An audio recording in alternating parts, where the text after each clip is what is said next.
Welcome to Learn Session Rehab, beginning of every one of these Hatecast. This is your host, Brice Allen, and today I have the pleasure of interviewing somebody that without their contribution to the company, our labels would be naked, our business probably wouldn't still be around, everything would be done in Microsoft Paint, there would be a lot of stick figure usage, our graphic designer. So, Sin. Just for you guys who are unaware of who she is, in her professional life, Sin is this hyper-motivated, hyper-driven, very, on-it person, right? That transfers over into her spare time, her non-professional life, her lifting, or the thing that she loves to do is powerlift. She wants to be a powerlifter. She is a competitive powerlifter. And, so in this episode, you get to learn all about her. You get to learn what has driven her towards that path. You also get to hear how much of a badass she is in actual powerlifting, including her 3 lifts that she had in competition, her totals, all that stuff.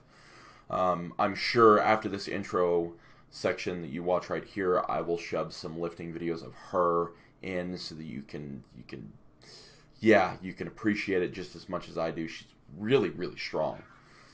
But anyway, so let me get off of that, and you know what the episode's about. Let me get to the business side of things. So, like I was saying, if Wayne were to do everything, we would pretty much be out of business. Which, by the way, whenever Wayne adds a widget to our site over at www.chaosandpain.com, something seems to break. So, I would just like to inform you that by the time this episode goes up, our logins are fixed, so you can log in from anywhere on the site now, not just by doing some weird workarounds or just via checkout. I politely sent him a text, and he sent me a video of a woman with a gaping asshole with a golf ball. It's not important. What is important is it's fixed. Also, it is also important to know that we have a rewards program. If you spend money with us, you get rewarded. Pretty simple. I've explained it in other videos.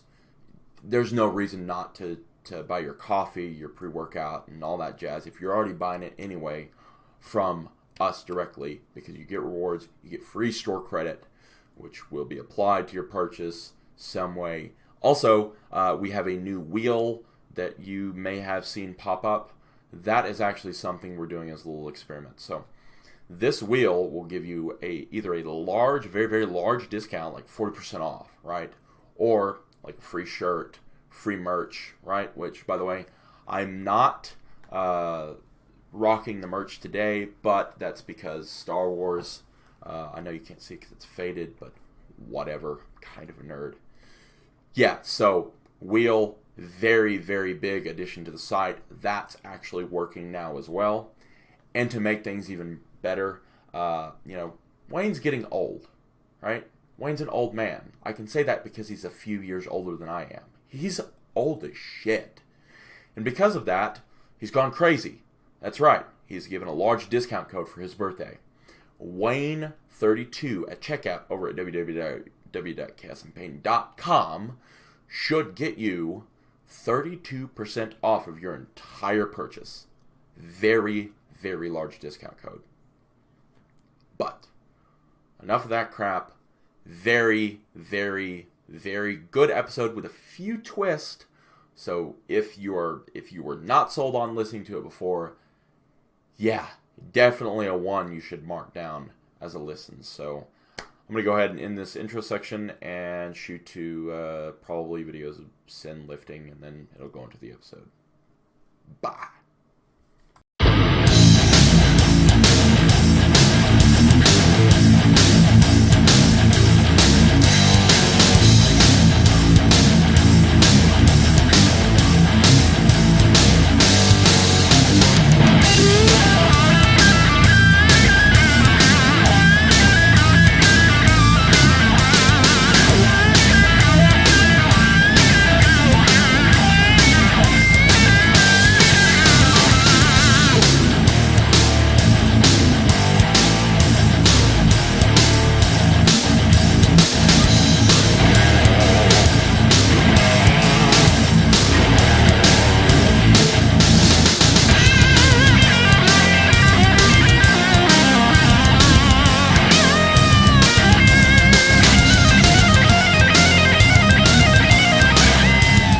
Welcome to the newest Hatecast. This is your host, Brice Allen, and today I am joined by graphic designer extraordinaire. Go ahead and introduce yourself, Sin. Hey, how are you? I'm Sin Leung. Right now, I have been working on Chaos and Pain's visual side for probably the last 4 or 5 years. In addition to that, I've been competing for, I want to say, close to 6 or 7 under Sweet Burns, and I am a product designer by day and a freelancing designer by night. I'm probably doing that for the last 15 years or so. Right. So, I'm always interested in this question. This is something I ask every guest when I do their little introductory interview. So, what got you into lifting? So, the funny thing about what got me into this is my ex-husband, who was in the Navy. So, he was deploying for the last time, and a bunch of the women on the boat, a bunch of the wives were like, oh, we're going to get in shape. And I didn't really have any friends, and honestly, I had a whole bunch of anxiety issues and health-related issues at the time. So I was like, you know what, fuck it, let's go make some friends. So what I really had no way of knowing was that my 12 years as like a dancer was going to play really nicely to this kickboxing gym thing. And I stuck with that, and that was actually kind of what kick-started my quote-unquote fitness career. But lifting came much later. When I left the kickboxing thing, and I said to my brother, I was like, I really want to stay in shape because I really like not feeling like shit all the time. And I said to my brother, I'm like, dude, I don't know what to do. Like, what do you think I should do? So my older brother was like, oh, well, why don't you like lift weights? I'm like, I don't know how to do that. And he's like, I don't know, figure it out. I did. He's like, here's a link to bodybuilding.com. Watch a bunch of videos, read a bunch of articles, figure it out. And I was like, oh, okay. But that's pretty much how I got here. I do have a question. Around what time was that? Was that in the late 2000s? No, it was probably about maybe 2011-ish? 2011. Maybe at best. The reference to bodybuilding.com and the baller videos that they used to have, what people don't understand is we didn't used to have this wealth of information that we have out now today. Yeah. And like you would go to bodybuilding.com and watch either Steve Cook or somebody explain how to bench press. Yes. Yeah. Yeah, they had a library. They had this library of like all these different exercises. So they didn't really explain it very well, but it was something, which is better than nothing. Yeah. So that's pretty cool. Me and you and I both experienced some of the same things. I remember around that time I was really big into... So one of the OGs on YouTube, his name is Scooby. Scooby 1961. Now, this dude is over 50. Mm-hmm. And he had very informative videos at the time. I'm talking, he talked about energy expenditure, which was a new concept to me.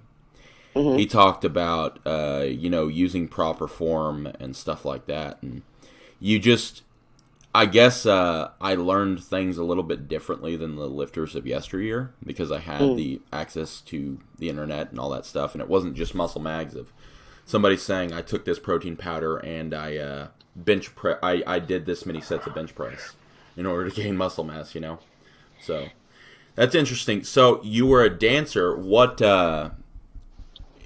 So was that classically trained dancer or what?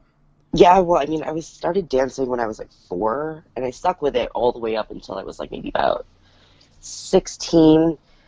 That was pretty much around the point where I looked around. I stopped and looked around, and I was like, I'm 4'9".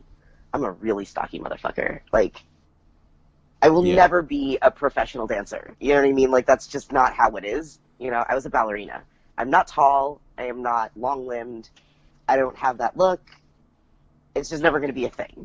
And the funny thing is, I wasn't even a really great ballerina because I was super not graceful. Super not graceful. You and me both. I have the balance of somebody with a chronic inner ear infection. So yeah.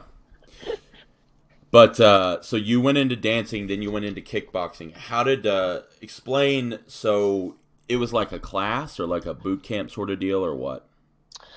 Well, first I was a dancer. I also fenced for a year, so that was kind of interesting. Ooh, ultra bougie. Yeah, well, Ultra bougie. so I went to high school in this like hood ass town, but for whatever reason they had a fencing club. The fencing club was actually pretty dope. And that was the first like concentrated sport activity I was ever involved in. I actually really loved it. It was just I liked it and I loved it, but I wasn't super passionate about it, so I didn't continue to pursue it. Yeah. But it was an That interesting seems exposure. that seems to kind of line up with. We had another individual on here. He's a physio from Montreal, Canada. His name is Guy Rossi, and he was a professional fencer for a Mm, while. But there's only like 4,000 people who fence in Canada, right. so it was not from what he says. Right, I could be talking out my ass, but from what he says, it wasn't that hard to get up in the ranks. Just because I don't know if fencing is waning or whatever, but it seems to be very technical and very cool. It's something I've never looked into. Although with talking to you and then talking to Guy Rossi, I might go down a rabbit hole here later to see what I can learn about it. I think But you should. I mean, it's really, really interesting, and I think at least maybe because this was the first concentrated sport effort I had ever had, it taught me things and it showed me things that like I didn't really know about myself, and I didn't really understand like the nature of competition, I think, prior to that. But I really like fencing because even though it's a quote unquote team sport, it's an individual sport. You know what I mean? Like there's no other people on the strip other than you. You know what I mean? So it's like if you fuck it up, it's on you. If you do really well, it's still kind of on you. It yeah. takes a village to get you there, but the actual performance itself is still on you. And I think that's the thing that I really love about powerlifting as well, is that it's such a singular sport. Now let's talk a little bit about before your powerlifting career. So you got into lifting weights. You found out that you were you big into nutrition and all that stuff at the time that you were doing the whole transition from not really doing much fitness except for the dancing, and then I'm guessing. Let's see, you were married when you were I about was around married when all 18 this to started, yeah. yeah, okay. I think I was married from around the time I was like 19 to like maybe 24-ish, Okay. somewhere around there. I got married young. So you still had some muscle memory there though. Okay. Yeah, and it's because like the gap was like there, but it wasn't huge. The body still knew how to move. To the point when you were asking earlier if that was like a boot camp or a class, it was like kind of a combination of both, I suppose. Like it was like a kickboxing class, but it was like bag Yeah. work and all this other stuff. It wasn't like I was running around trying to be like Street Fighter or anything like that. Um, it was just a studio, and it was like a group of. It was mostly concentrated towards, I think, women. Gotcha. Yeah. On to the powerlifting aspect. So what made you make the switch into actually competing? My brother. Oh, All of okay. these things, the chain of events that occurred, were heavily influenced by my older sibling and my divorce. Gotcha. So at the time, like I was already lifting, and the only reason that I got any stronger. Oh, by the way, I completely glossed over your other question about nutrition. So let's take a couple of steps back. The nutrition thing I actually knew nothing about. So before any of these things started, I was around 90 to 92 pounds, right? Okay, yeah. So my problem wasn't that I was eating like garbage or anything like that. My issue was I wasn't eating, period. Right. Yeah, no, I So saw your yeah, throwback picture that you posted not too long ago. And yeah, you were a skinny mini, weren't you? yeah, I was a tiny little thing. Like I just I just straight up wasn't eating. You know, like I'm one of those people where to this day I get super distracted or super focused, not distracted, super focused into whatever it is I'm doing. It could be a work thing, it could be a task thing, like whatever it is, I get super ingrained into something, completely forget about what's going on around me. So literally, unless there's alarms set, I won't remember to eat things. And that was like the premise for kind of how all of these things started happening. But really what it was like as I started exercising and getting active, I was just hungry, so I just continued to eat more. And at a certain point I realized that like, oh, you know, you kind of have to eat the right things. But again, at the time, right, like the internet was cool, but the information wasn't as readily available. So I want to say the first few things I figured out was like reading Oxygen magazine, like, you know, anything that was like super like female fitness targeted, because I just really, the information wasn't readily available and I really didn't know where to look at the time. Right, and there was so much misinformation too. People don't realize that, you know, at one time it was sacrilege not to eat every 2 hours. Yeah. And, you know, other things I remember, like, there was a very specific group of people that used to think that tilapia used to thin your skin. And everybody would eat it before bodybuilding shows like crazy madmen. Now we've come along the lines of, you know, it's okay if you don't eat, you know, maybe eat more than once a day, but it's okay. Yeah. And they would have stuff like, oh, you have 45 minutes and 30 seconds to take this shake right after your workout session, or you're gonna die. You're gonna die. And you're just like, okay, like that's not really a thing. First of all, I hate eating after I lift anyway. I need like a solid like 30 minutes to reorient myself so I don't throw up. But yeah, it's crazy. When I first started, I used to be in that camp, and I started thinking about it logically, as in, you know, well, I wasn't like, I went out and did chores in the yard or whatever, which was a workout for me, by the way. I used to be way out of shape, but I used to do chores in the yard or whatever, right? And I wouldn't eat afterwards, and I actually got fitter, and I was like, hey, wait a minute. This bucks everything that I've read. Right. So, but let's go over to your powerlifting career here. So you're actually pretty competitive now. You're let's see, the last time we spoke about your powerlifting career, you were, because it's been a while since we actually spoke, you were just coming off of Bosses of Bosses, right? Oh, wow. You know, it's funny because there were extenuating circumstances. I actually never made it to that meet. So if we're talking about like going back like that, it's been a minute and a half. I think I competed as a 123 for quite a many years. I'm guessing the last meet that we spoke about was probably Raw Unity. Probably, yeah, because you placed pretty high in there. Yeah, I think that was you did pretty well. It was Danny, Steffi, and myself. I think were in the 123s. Yes. Yeah, that was forever ago. That was when the talent pool was not as deep as it is today. Well, yeah. I mean, there's some strong powerlifters out there now. Yeah, there's some crazy strong women out there. So how did you get hooked up with Burns, Sweet Burns? You know, I talked about this on another podcast with Futures Female Powerlifting. It was really funny. I tend to meet a lot of people on the internet. Oh, okay. But Sweet had apparently seen me at one of the Raw Unity meets prior to the last one we did together. And somehow we had like bumped into each other on Instagram or something and just kind of started messaging back and forth. And I think like, you know, just over the course of like a few months, a year and change, like we just became really, really good friends. And at the time, he had like he had a deeper portfolio of like clients, but the book fits that wasn't a thing yet. Like it didn't exist. Right. And I was super overwhelmed. I was transitioning between careers, jobs, industries. things just kind of going everywhere, and I just reached out and I was like, listen, like, you're my best friend. I need help. Like, I need you to help me. Because I was doing my own programming at the time, and it worked. It's not like it didn't work.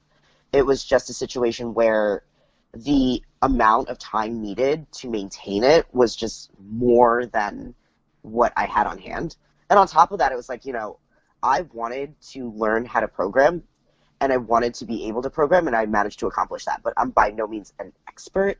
So, you kind of find the right tool to do the right job. And I reached out to Sweet, and I was like, can you help me? And he was like, yeah, absolutely. Unless you're really into spreadsheets, programming can sometimes be a little bit of a pain in the ass. But I'm glad you found him, because you seem to be doing well with your coach's help. Not, by the way, discrediting your own effort, because if you guys see, before the intro section, I'm actually going to, with her permission, yank some of her videos from Instagram and show her probably outlifting 95% of the guys in the gym. Is that okay if I do that? Yeah, by all means. Yeah, I'm just going to use it as the intro, so probably with some rock and roll or whatever people are into. But, yeah, you've got really impressive numbers. Could you go ahead and let people know what those are, just so that we can kind of get a base here? I think it was about a year ago, was probably my better meet, because I was at the Arnold, but there were just so many extenuating circumstances. It didn't really show up the way I wanted to. But I've totaled 1,005 at 148, so I've squatted 395, benched I think I benched 220 at that meet, benched 225 at the Arnold, and I think my best platform deadlift is like 395, I think. Yeah. Yeah, because I haven't broken 4 yet, even though I've pulled like 415 in training. It just putting together my deadlift has been a challenge over the last few years. So, what's your most? What's the lift that's the most difficult for you to increase? Just out of curiosity. All of them. All of them. All of them. Yeah, I wish I could say that there was one or the other, but it's not. It's simply not true. It really depends for me on a ton of factors, but mostly mesocycle by mesocycle, things always change for me. So, I mean, for me at least, I know that if it feels like my squat and my deadlift are not budging, then my bench probably is, and vice versa. It just so happens to work out that way over the years. But my squat, I can generally make move. I think my deadlift is probably the most inconsistent, because year over year, it's like I'll make improvements in the gym, but have a very hard time putting it together on the platform. Right. Yeah, but I think every competitor struggles with that a little bit, though. I mean, even the strongest of the strong, it's. I knew one guy who literally got completely thrown off because he forgot his favorite pair of shoes. Like, at that level, right? When you're in the actual meet, every little detail matters. And it's not just about one thing. It's all these little things that add up to one big number, And people just don't get that who don't compete. Have you experienced anything like that? I think over the years I've gotten less and less superstitious. I am still superstitious about a couple of things. So you'll find that I really never talk about numbers leading into a meet, ever. It's just one of those things. I don't do it. I actually have no idea what any of my attempts are. I have no idea what my total is until the very, very end, because I leave that in the hands of Swede. But in terms of actual, like, game day gear, I don't really have any weirdisms anymore. Like, there's just, I guess I just always pull stuff that I always train with, so it's always things that I'm familiar with. But I think as a competitor, you always know coming into it that there's variables. Like, that the equipment's never going to quite feel the same as what you have at home or what you've been training on. That even, like, the most common pair of wrist straps that you've ever had might feel a little bit different, if the humidity is, like, a little bit wonky or whatever. Like, you know, it's not like to the point where it should stop you from being able to compete, but you recognize that, you know, game days are always ever so slightly different from like a training day. If anyone here who has not competed listening to this would like to have a little bit of a fun experiment, your home gym is your home gym, right? Yep. What I would like everyone to do is go sign up like a day pass or whatever at a completely different gym in the same town. See exactly how different even the most minute things, just the smallest things feel in that other gym. That's what competitors have to deal with, plus traveling. So, you know, there's that whole traveler's edema thing where you retain water or whatever, especially if you're going in something dramatically faster than human beings can actually run. You know, there's a huge difference. There's a huge fluctuation in water weight if you travel by plane versus travel by car, which... Again, I know somebody who's very paranoid about that stuff, and they only travel by car everywhere. And it's, yeah. But let's switch gears here. So, ultra badass powerlifter, ultra badass girl. You're also a badass designer. So, what got you into graphic design? So that is incidentally also something to do with my brother. Gosh, So dang it, bro. when I was about 12 years old, my parents brought home our first computer, and that thing literally had like a gig on it. Okay. But I had a copy of Photoshop because at the time my older brother. So let's walk it back. I come from a family of makers. My father's a sculptor and painter. My brother is an illustrator, works Comic-Con circuit, which is why it's not uncommon to find me at a Comic-Con, like, Oh, wow. wandering around. So they had bought this computer with a copy of Photoshop on it, and that was kind of where I fell in love with digital art. And then, you know, coupled that with my genuine love for advertisement, starting from a super early age, used to just rip apart magazines and reconfigure them into what basically a pasteboard, which I don't even think people know what pasteboards are anymore, but I would just reconfigure a lot of things into pasteboards and kind of over time just fell in love with design at scale.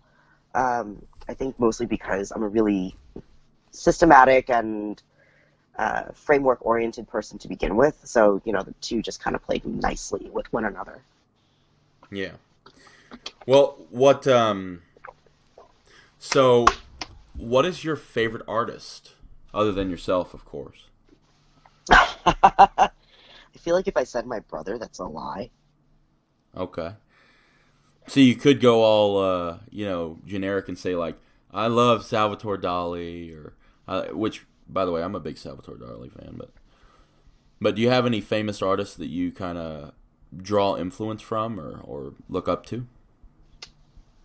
No, I couldn't tell you that I do. Only because, and I know it's like super whatever to say that, because I know that there's this expectation that I should have formulated thoughts around this, but my genuine sources of inspiration rarely come from art. I appreciate art for what it is, and I like to take it in and enjoy it. I like to pop into the Met, the Guggenheim, so on and so forth. But where I take inspiration is actually from people, nature, and everyday occurrences. Right. I'm inspired by the people that I meet on a day-to-day basis, and it has very little to do with art itself. I think art is beautiful in the fact of it's an interpretation of reality.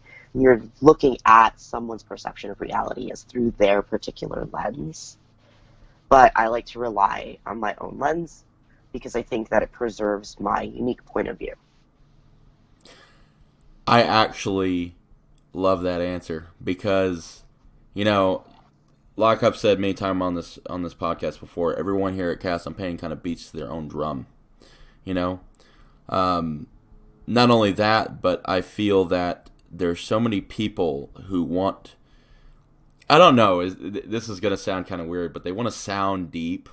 So they say, oh, my inspirations come from this, or my, this famous person who did this before me, because I guess they do it out of respect for history of whatever's done.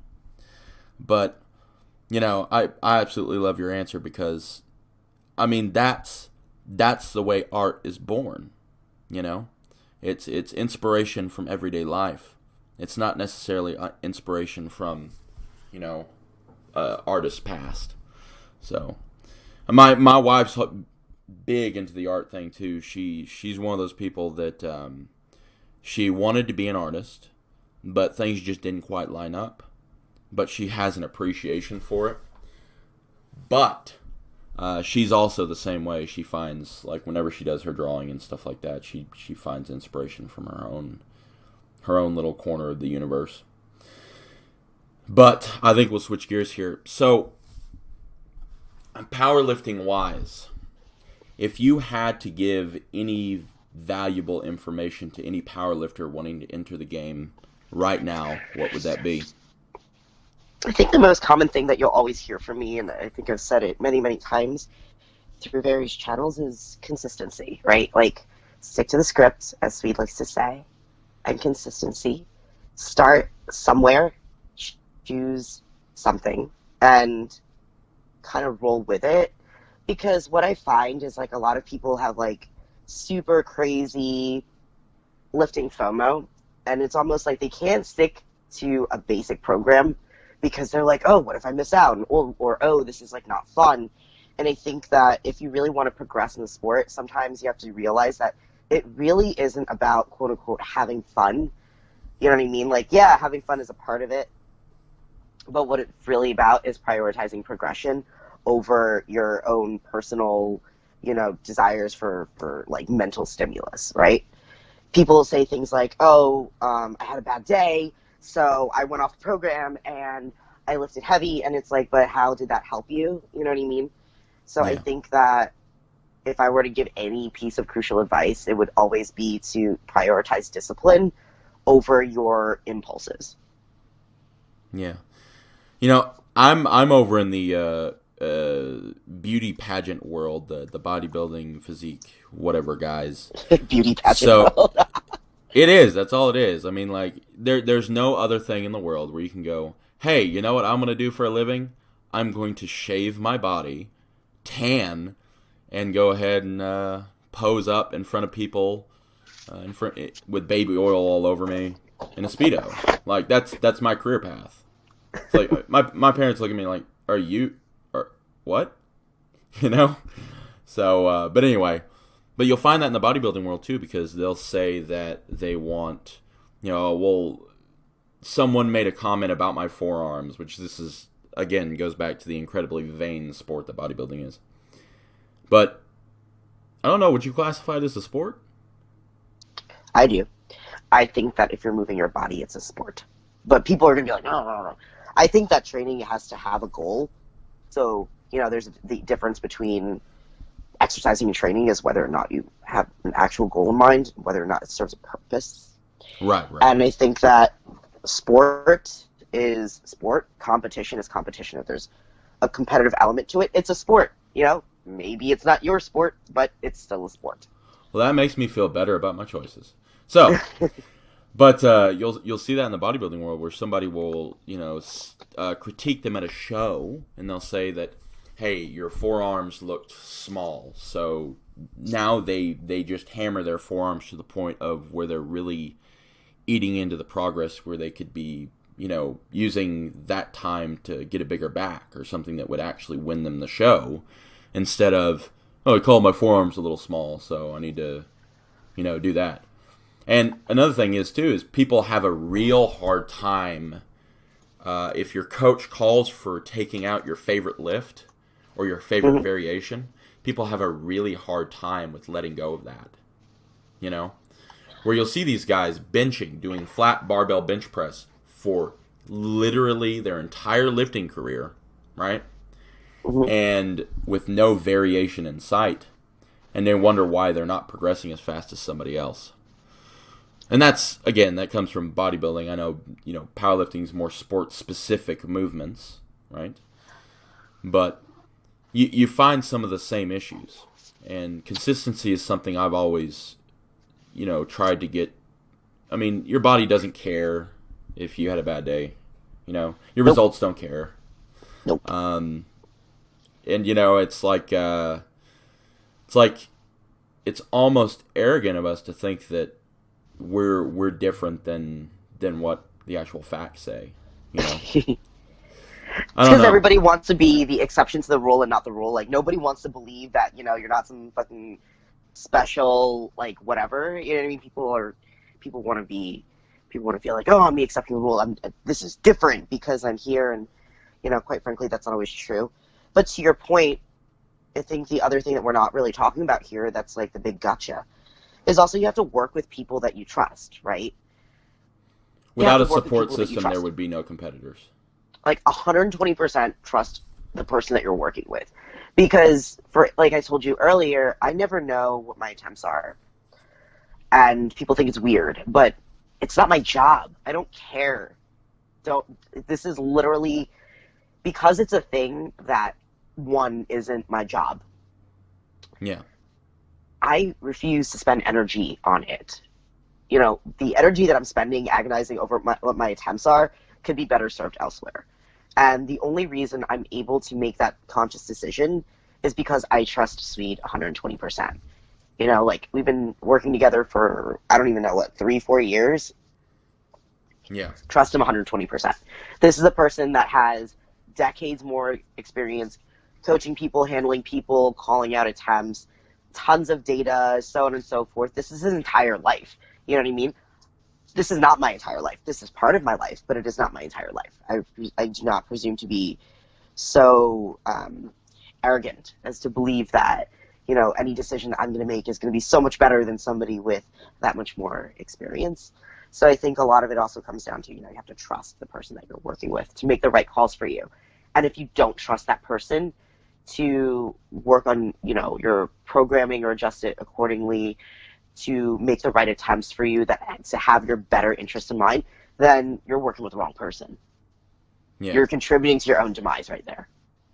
It's kind of like working with a doctor. I mean, for God's sakes, there's this guy that's sitting there hitting himself in the head with a baseball bat, right, over and over again.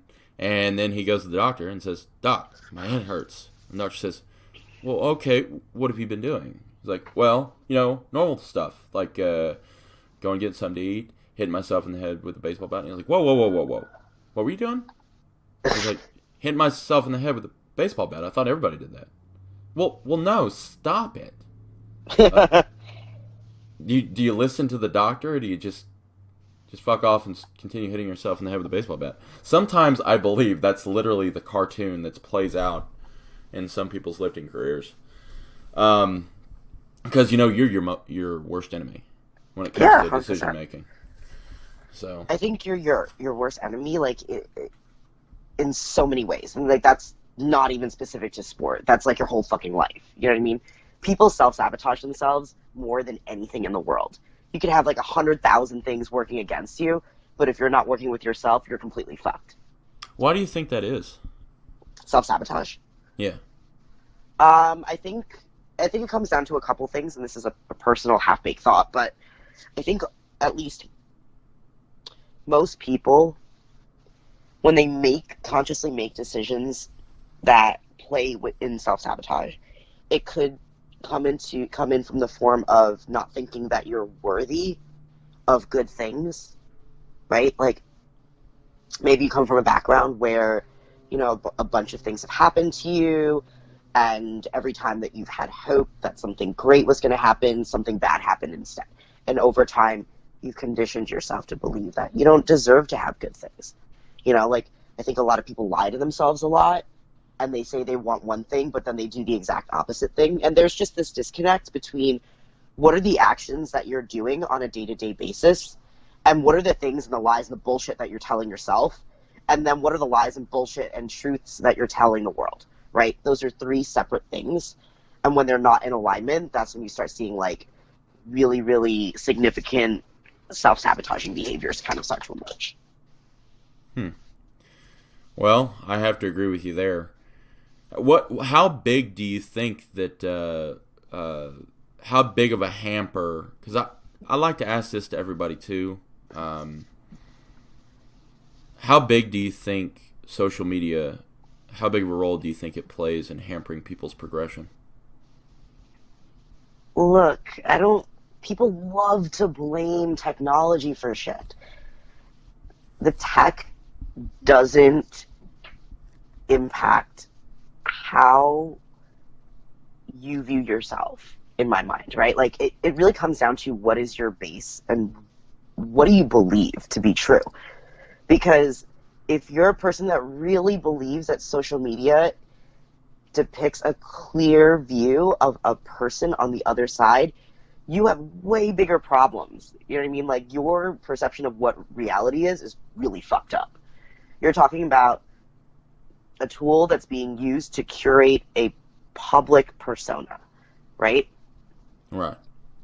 I'm a really authentic and upfront person, but even if you met me in real life, it's markedly different from what I put out into the world, right? Because I'm really highly sensitive to the fact that whatever I put out in the world is probably going to live there for the foreseeable future. So there are things that I believe that I wouldn't necessarily put out there because I give myself enough room to grow and change, right? Right. But that means that by default, you're looking at a really, really watered down or, slightly muted version of myself, right? And I think that if you're willing to accept that these are tools that you're using for progression in your career, then great. Like, it's a way for you to share things with your friends, cool, whatever, have some laughs, great. It's a way for you to be able to manage your own public persona, improve your marketability towards your professional career, great. If you're really going to believe that you're going to use social media to, know people as they are 150, drill down, then that's really where the problem is. Your progression is entirely tied to yourself. So, I actually completely agree with that. And if you're not being honest with yourself, then you have a way bigger problem. Social media has nothing to do with your ability to be honest with yourself. correct. Yeah, no, and I think that if anything, social media magnifies the personality traits that you already have when it comes to how you react to certain things being either said about you on social media, or for example, if you're already like a sensitive little bitch, then you're probably not going to do well with people commenting on a post publicly. I mean, I'm sorry to say, but it is what it is. I also think that it's a tool that we as humans, just like when the printing press came out. You know what happened when the printing press became popular? I can only imagine. Propaganda got spread. Yeah, spread of disinformation.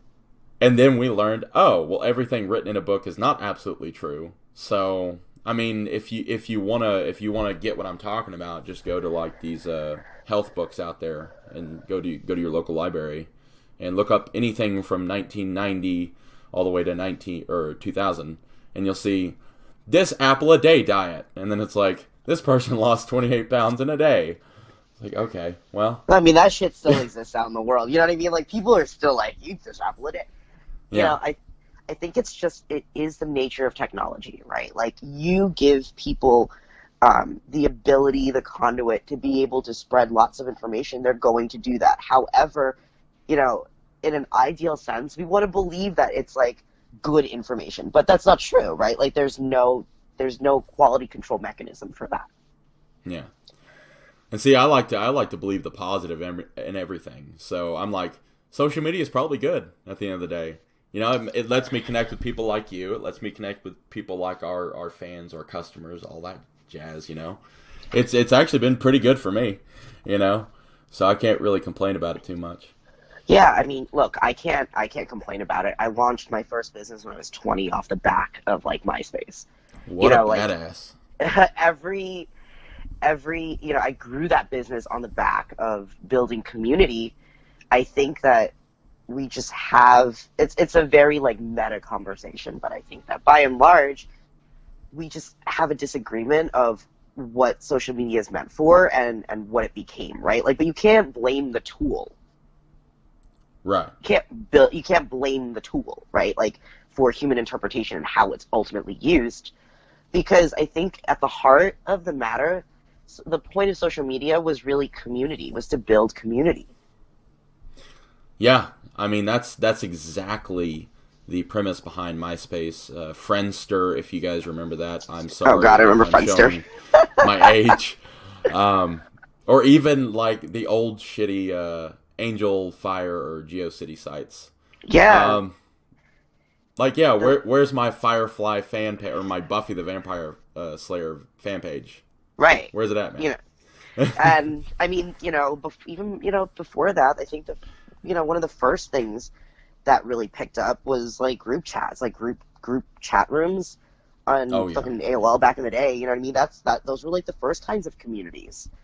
Before that, it was like board game clubs and shit. But like community is the heart and soul of a lot of these things, and I think that just over time, interpretation, people are assholes, and things just happen. But the technology, in terms of hampering somebody's growth, your inability to grow is tied to the fact that you don't want to grow. It's not because you use a tool for a specific job. See, I like this, and this opens us up to a lot of different discussions in the future, because this podcast isn't just about lifting and all that jazz. It's more of a conversation between two or three people, whatever. Yes. So, we will certainly revisit that in the future, because I like that sort of stuff. If there's any information or any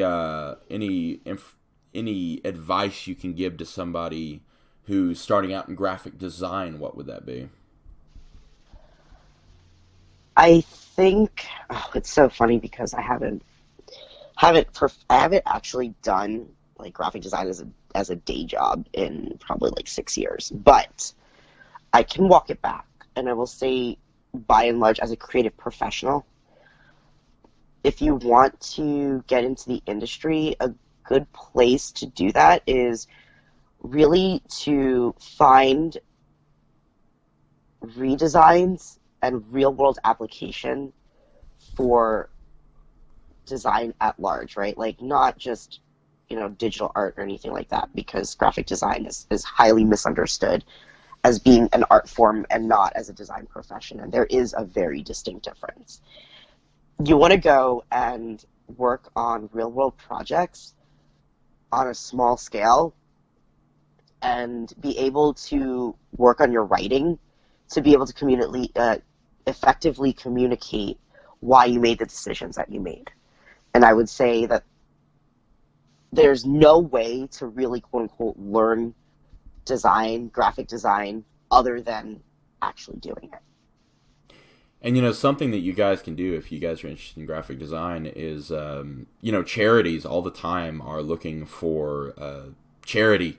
So if you're interested in getting, some experience in the field, if you're interested in web design or graphic design when it comes to specifically web-based stuff, you can get hooked up with a local charity and pimp out their website, put some bling on their website. And that's kind of good for your portfolio, so you can show people what skills you have to offer, and it also helps the charity out. So I'm all for that. Yeah, from a user experience perspective, so again, I work in technology today. Yeah. There's a really, really wonderful group based out of New York City called UX for Change, NYC. We also have chapters. I think it started actually over in the UK. So, and it's a group of user experience designers that use our skill sets and methodologies to solve real-world problems for non-for-profits. So if anybody's based out of New York City or over in the UK that happens to work in the tech field as a user experience designer, that's a great resource as well, because we're always looking for people to join us and kind of help build a community around us. Right. Sound advice. I think we'll close this out with a couple things. First and foremost, I wanted to ask you how many different jobs you have right now. Okay, so by day I work for a really, really big corporation as part of their data and analytics team. I am a product designer slash UX UI manager. So I'm managing the workflow, the resources, and driving ultimately how the user experience and user interface works out. And that's on that side. I also do all the label work and design side for you guys here at CNP. I also have a handful of clients that I've known forever that come to me, and I'll still pick up the occasional project here and there, whether that's some web stuff, some freelance design stuff like user experience stuff, or pure UI design work. But right now my client roster is running a little bit light. In addition to that, it's not uncommon to find me at local meets where I'll help handle either lifters that are starting out or people that look super lost. Right. So that as well, and I also handle a lot of design work for Swede, so, you know, helping to put together posters for his seminars as he tours the country, still working on putting together his paperback and ebooks for FitSet Evolutions. Right. So you've got more than a handful of jobs, and you still find time to train. So I think what we can kind of close out here is a message of being consistent and staying with it for the results. If you have 30 minutes to watch a Netflix show, you have 30 minutes to do some sort of training towards your goals. Now, this is something we've talked about before on the podcast, but really the message, the take-home message here is the buck stops with you. If Sin can do it, so can you. Now, this episode is the introductory episode to Sin, and we're also going to have one on Swede Burns, her coach, trainer, and a guy that would tell me to hit myself in the head with a baseball bat, and I would have to listen because he's jacked. So, I am scared of failing him. So, with that being said, guys, if you enjoyed this episode, go ahead and give us a like. If you are not subscribed to this video or this YouTube channel, go ahead and subscribe.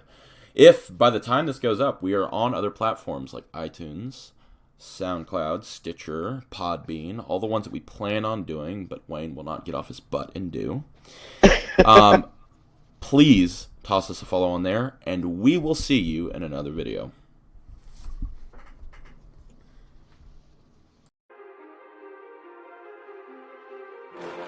Conan, what is best in life? Crush your enemies, see them driven before you, and hear the lamentation of your women. That is good. Too many thoughts on my mind, I can't sleep at night, so I just keep writing. I don't need no help, I don't need opinions, so don't waste my time then. I just been living online, my city don't show me no love and that's fine. Fuck local radio stations, I got more plays than all of these rappers combined. I'm going again, I've been going in, I'm fed up with so many things. I gotta just let it all out, I'm talking about the shit they've been talking about. Telling me I should do this, telling me I should do that. Telling me things about rap. Talking the truth and then stabbing my back, they will knock me off track. No, too many things have been building, been hard to deal with, I just been drinking. Remember my moves in the past, I'm wondering what was I thinking. Lately I'm living in fear, wondering what if the end is so near. All of this shit going on, the shootings are strong. One shot to the head and I'm gone. I'm losing control but I can't let it go, cause I'm trying to get more. And I've been in the moment, I've been in the zone, and I'm moving alone. I don't pick up the phone when my family call, I've been doing it wrong and I don't know what's happening. Trying to get what I just been imagining, getting close and I just been examining all of the fake shit the game has been packaging. Power pleases you, Kron. So grant me one request. Grant me revenge. And if you do not listen, then the hell with you. I come from a town where most of the people are so close-minded. They going to school and they working a job, but they don't even like it. I won't be put in a box. Nobody telling me what I should rock. Nobody telling me what I should drop, cause I do what I want and just know I don't stop. Recording till 4 in the morning, they snoring. I'm pouring my soul into every story. I'm writing, producing, I mix it, I master. I'm building my craft and I'm not looking back. I've been going doing things I wanna do when I want to. Everybody wanna get away, but they not do. Everybody wanna copy you, but they not you. Everybody wanna be cool, but they not new. Whoa, look how I go. Gonna be a dentist, I still got the flow. Never gonna lose cause I'm still doing both. Never gonna lose cause I've been on the road. Come to your state and I'm killing the show. Know that I'm young and I still gotta grow. Know that I'm working the most, know I'm never gonna choke. And I'm looking back down on the people below. I've been keeping real, I've been doing what I feel. I've been out here trying to kill every beat, I know I will. Everything I'm working on, every night another song. They've been quiet all along, they gon' notice when